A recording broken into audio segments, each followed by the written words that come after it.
আল্লাহ রাসূল সাল্লাল্লাহু আলাইহি ওয়াসাল্লামের একজন সাহাবী সহিহ মুসলিমে এসেছে, সাহাবীর নাম হচ্ছে রাবিআ। কি নাম?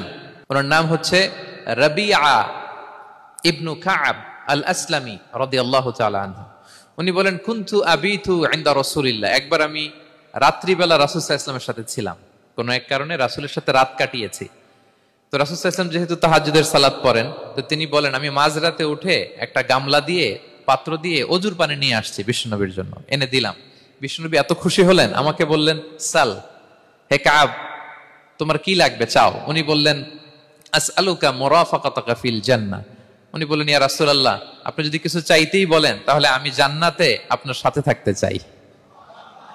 দেখেন কিভাবে ওনারা সুযোগ কাজে লাগাতেন।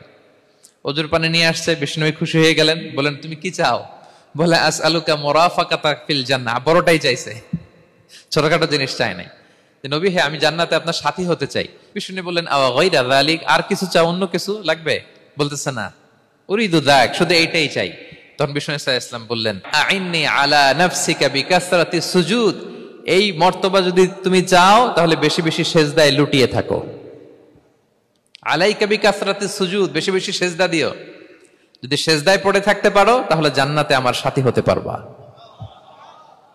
আল্লাহু আকবার।